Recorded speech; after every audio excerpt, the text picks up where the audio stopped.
Welcome, everybody. Today, we're going to learn about the plans to develop and rehab properties along the 710 corridor. We have two special guests, Faith Mellinger and Sophia Duff of Habitat for Humanity. Thanks for being here, ladies. So I'll go ahead and give it over to one of you. Thank you for having us. Yeah, we're really excited to be a part of basically reinvigorating the community in ElSereno to bring life back into some of the 710 properties that have been vacant for, 40, almost 50 years, some of these, and have this opportunity. So we have done 2 home repairs. We also have a home preservation program. We've done 2 home repairs in ElSereno, but we haven't had any opportunities for new home ownership for first-time home buyers.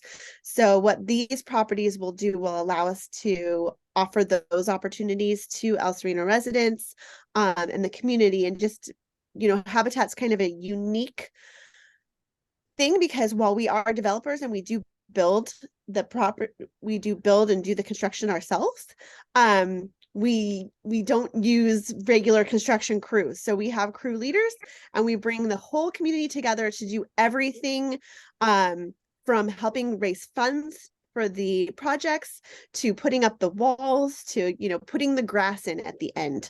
So it really is a way for the community to come together and see these properties basically like change. Okay. So right before we go into the presentation, can you give us a brief history about the 710 corridor? Absolutely. Um, so I'm not sure how familiar your listeners are, but back in actually I was just in Sacramento with our CEO, and we were talking to one of the state legislators, and he was saying that in the early 1960s his parents moved to South Pasadena, and they had wanted to buy a certain house, and somebody told them that you guys can't buy that house because the freeway is going to be coming through here. So basically what happened was there was plans for the 710 freeway to go from Long Beach to Pasadena. And in preparation for that, Caltrans was able to purchase up many properties that were going to be along the route of the freeway. Over time, the freeway did not pass, but the properties that Caltrans had purchased in preparation many of them have sat vacant. Some of them have been rented by Caltrans back to residents, and just a variety of things. So there are properties, and the properties that Habitat is going to be acquiring are all some that have sat vacant. So none of the properties are currently occupied by anyone. Okay. We made very sure to take only unoccupied properties so that we Ah, could bring in new homeowners to these. okay. So I saw recently, a year ago, there were about 56 properties and there are about 10 or 11 organizations, which you were one of them. You had the opportunity to bid on the properties, right? Is that correct?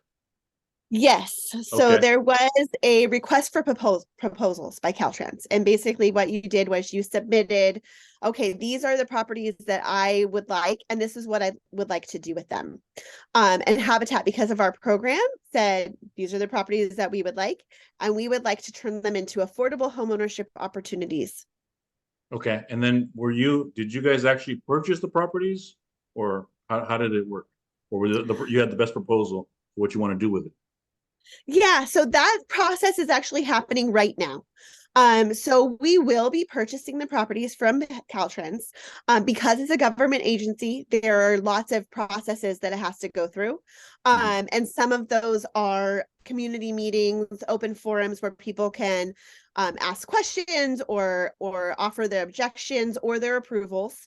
And I believe we just had the last meeting that we needed to go through in order for us to close escrow and actually be able to purchase the properties happened last week.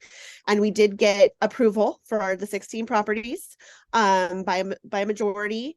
And so the next step is for us to actually finish, close escrow and actually take ownership of the property. Okay.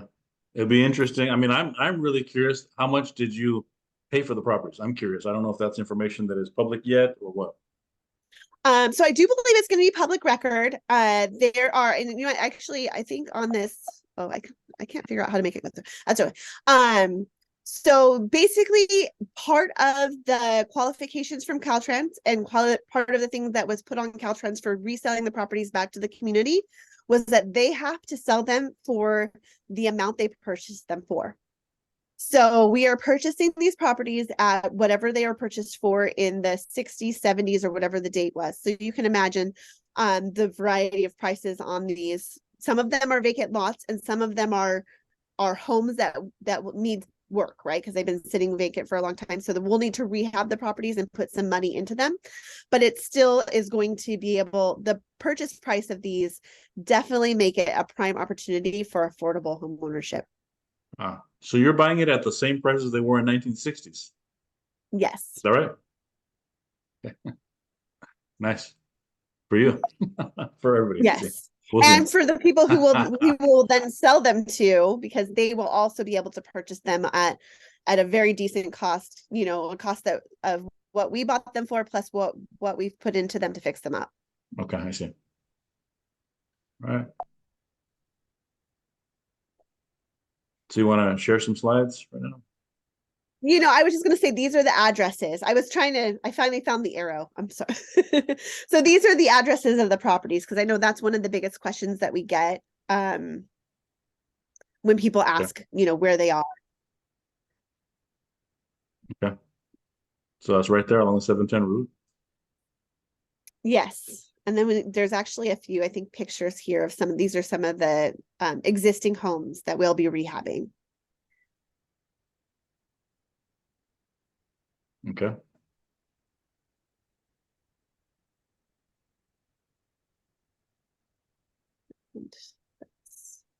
That's for Sophia's part. Go back to the addresses. Okay. Did you want to share more stuff or? Yeah, I mean, I think Sophia was going to talk a little bit. So, like I mentioned, Habitat is a unique program. Our mission is to build homes, communities, and hope. So it's not just the building of the homes, but it's really a part of bringing the community together. And we've been really embraced by the ElSereno community so far. And it's been so welcoming to see the interest in so many people of what we're doing with these, of, you know, the home ownership opportunity, and then also the opportunity to volunteer and be a part of this. So I think Sophie was going to talk a little bit about what we've been doing on that so far and like how we're kind of getting the community involved. Okay. So right before you talk about that, do you want to go into, you know, these properties, how many of them are actual homes versus lots? So it is 11 homes and 5 lots. Okay. Okay. So I guess Yeah. what are I know you're going to rehab, but did you have, what are the plans for the homes and lots, generally speaking? So all of the existing homes will be rehabbed and, like I said, sold to qualified home buyers. So they'll stay single family residences. So those are single family residences. So And they will. They they'll will be stay rented. like that, same square footage. The existing homes will all be the same square footage. We are looking at the possibility for some of the homes that are on lots where we might be able to add a second home to the lot to be able to serve more people. There's a new law, SB9, that allows you to split a current lot and put 2 properties on the same lot. We're looking at the possibility for that for some of these, so that instead of just providing affordable homeownership to one household, we could be providing it to 2 households in the area, should that opportunity arise. I don't think that all of the properties are going to allow for that. Some of them, the lots are already small, the house already takes up most of it, but we are assessing those to see what will work best. And then the existing lots, those will also be single family residences. And we're assessing them to see what best will fit on those, what size houses and like what size household we can serve. Okay. And so let's just say we fast forward. I don't know how many long it's going to take, but fast forward. Who gets to buy these properties and at what price and how is that determined? Because El Sereno is a really desirable neighborhood right now. The median price is over 800,000. It's a struggle for many people to afford, and so So let me give you, and because we haven't built them, I don't have an exact price, but let me give you okay, a scenario that just happened. yeah, So we just did a single family residence in Altadena. It's a 3 bedroom, 2 bathroom home. And the way Habitat works, and I want to explain this as simple as possible because I don't want people to get confused. So we basically build the house and we sell the house for what we build it for. So say our costs for building are 700,000. That still is a lot more than a lot of people could afford. So we have first time home buyer assistance programs that basically help take the mortgage cost of the home down to an affordable rate. We serve the population that's between 30 and 80% of the area median income for LA County. So what that means, I'm gonna not remember off the top of my head, but for a family of 5, I believe right now, the most you can make is $100,000. That's still a lot for many people. So there's definitely, we're serving a big population that's under that. So our Altadena house that costs, I'm just estimating around $600,000 to $700,000 to build. We then take a home buyer assistance program. We have a funding called Cal Home, and that is $100,000 per home for the first time home buyer. So that then takes $100,000 off of the price for the mortgage. And then there are other programs like that that we stack against. So we bring the house cost down to what would be 30% of the AMI of the income of the household that's going to purchase the home. On average, for us, that's probably around $300,000 for the mortgage. So most often our families are finding that they're paying less in their mortgage than they were for rent when they were renting. wow. So let's give an example. So that Altadena home, which you spent $700,000 to refurbish or to construct, to develop, the buyer gets to buy it for Like 350,000. wow, Yeah. wow. That's a lucky buyer because that property is probably going to be worth about 1.2, 1.3 million, and they're buying it for 300,000. Yeah. So So we can talk a little bit about how that works because we do they can't then in another year go and sell that home for 1.2 million. All of those things I said that stacks against keeps it affordable. So Sophie can kind of chime in and talk a little bit about how we are able to keep our houses affordable for the families. Yeah, absolutely. So, um, as Faith was mentioning, so we do have things in place in our habitat kind of T's and C's that we have with the families. But first things first, so I do want to say that because these are Caltrans homes, we are going to be following guidelines that they have in place to keep these homes affordable. But with us, so the way that we work is that within the T's and C's that the homeowners sign, we get the first right to refusal. So an example that we have is there was a homeowner in Pasadena. So they were Habitat recipients and they were living there for about 4 to 5 years. And then they got a job opportunity out of state. So then they sold their property back to us. We fixed it up, rehabbed what had to be done. And then we placed another family in there. So that one home helped not just one, but 2 families. And that goes throughout the entirety. So we will, no matter what, all of the Habitat homes will remain affordable based on like the area and stuff like that. I don't know, Faith, if I missed anything. no, No, I think that's perfect. Yeah, I would add, so the way it works, they also do accumulate wealth in the home, like a homeowner would.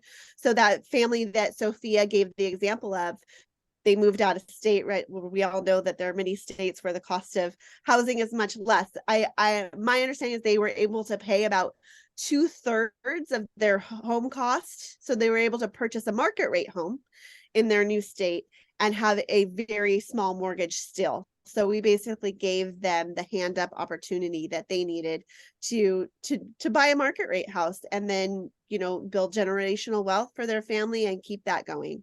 No, that's great for that family. That's a big service you're providing for them, no doubt, for sure. So I guess how does how are the buyers selected? I mean everyone's going to want to take advantage of this. That I is a mean, great question, because we do actually already have ElSereno residents who call me almost every week asking about when we're going to open up the application process. And so we have kind of a standard guidelines, right? So habitats across the country use 3 basic criteria. One is the need for housing. So basically, your current living situation cannot be ideal, right? So that can mean a number of things for different people. It could be a family of 8 living in a 1-bedroom house.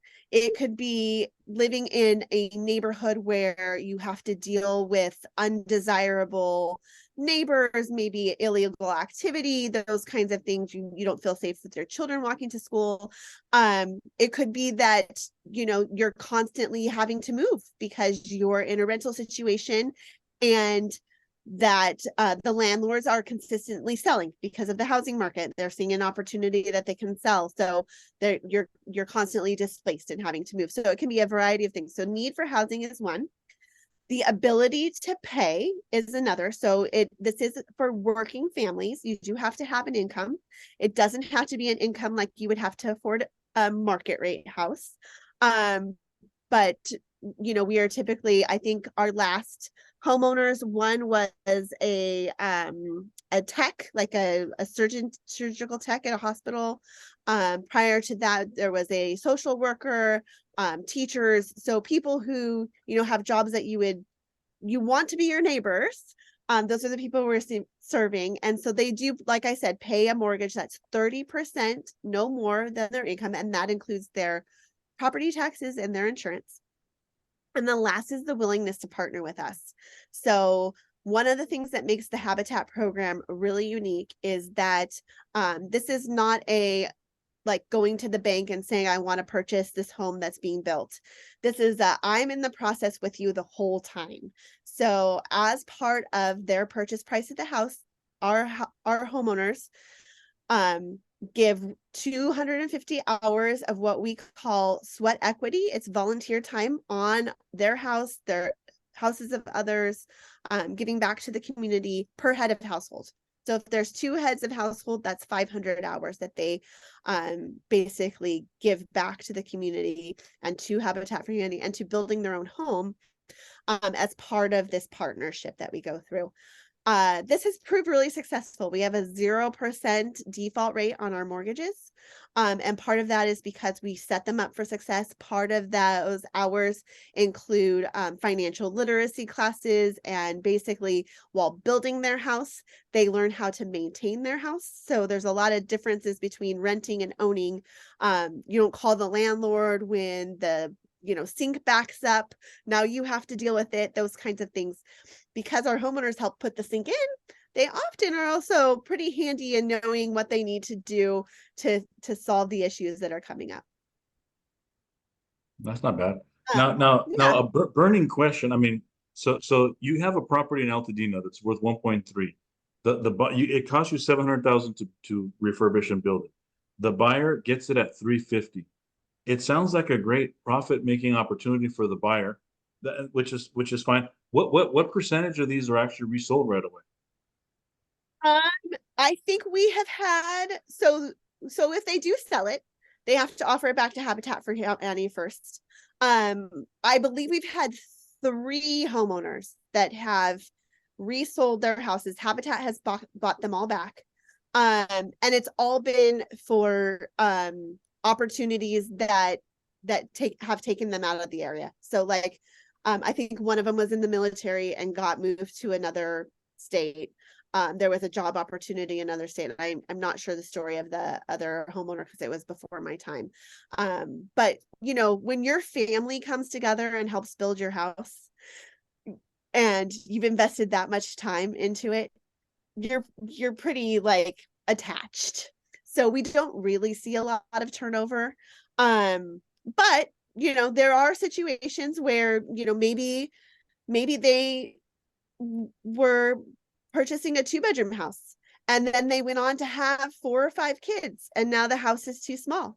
And so basically this gives them that opportunity to then sell back to Habitat, take the equity that they've gotten out of it. It's not market rate equity, but it is equity, and move on to make another purchase. So Habitat doesn't buy it back at the market rate price. No, So no, they're restricted by affordability clauses. Yeah, so they're sold at the affordable housing cost. Okay, so I see. Yeah. Okay, all right.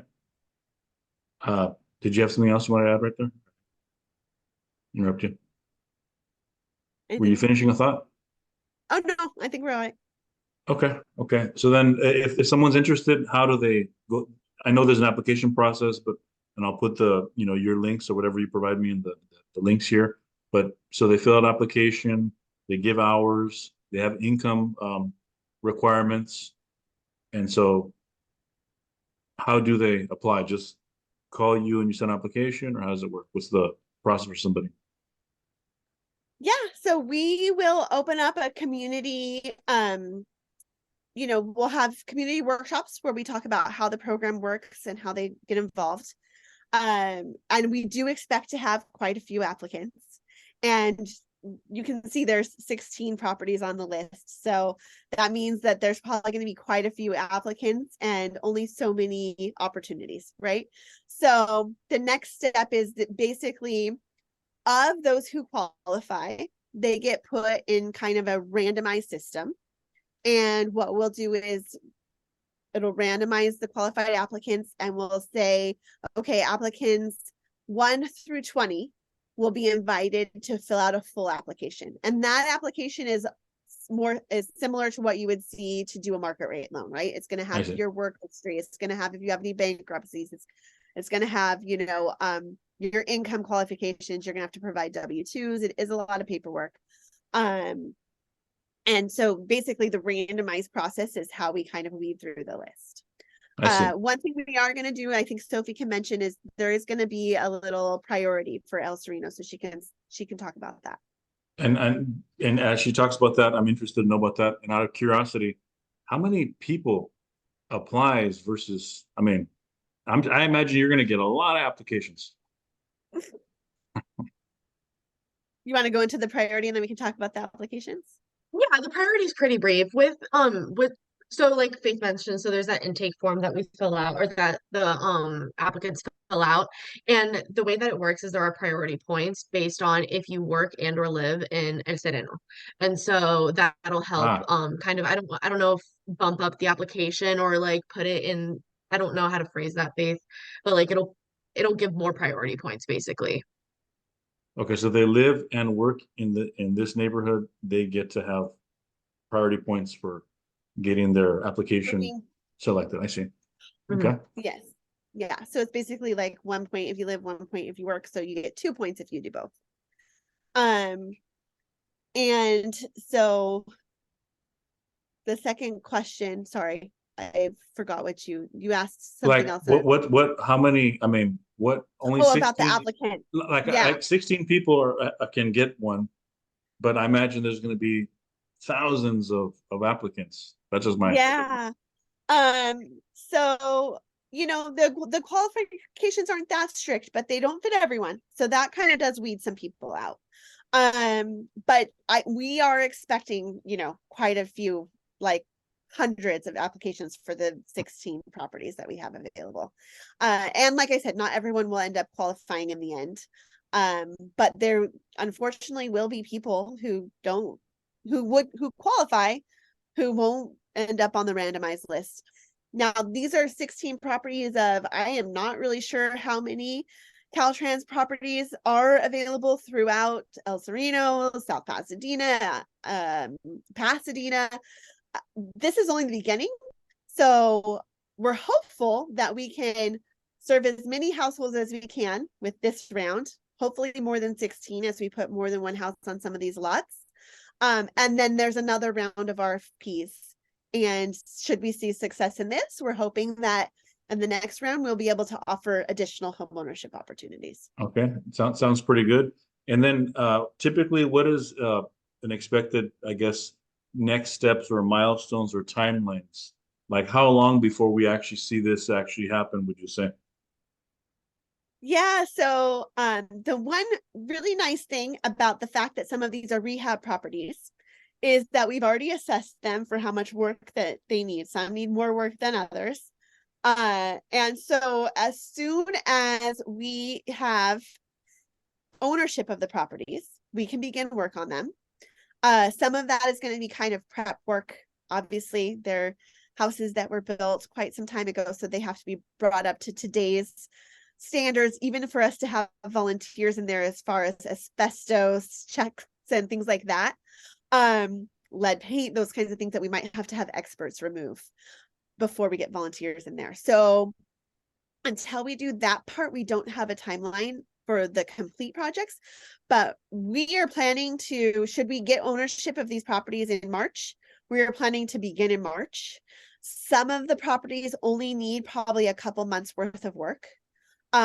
So, you know, we can probably see a couple of new homeowners before the end of the year. 2024. Okay, that's pretty quick. Yes. Yeah. Wow. Yeah. The ground up properties will take longer, but the rehab ones, we are really hoping to get a couple families in some of these homes, you know, to spend their holidays in their home they own this Christmas. Okay, no, that's awesome. That's really a great opportunity for anyone who ends up getting it. You mentioned some of the safety concerns, right? Some safety concerns and being addressed that you would address beforehand. Any other challenges you envision in getting this all done? That's a great question. You know, we work with the same permitting, zoning, all of those processes that every other developer or person who wants to remodel their house does. And so sometimes those kinds of things can hold us up. It's just something that we don't have control of. We have been trying to identify any of those issues that could come up so that we can get in front of them while we have this time before we have the properties in hand. But you know, that's always the case. The other kind of challenge that we may have is I'm sure anyone who's looked at, you know, weather forecasts lately see that we are looking up for a very wet spring. And construction and rain don't always mix well together.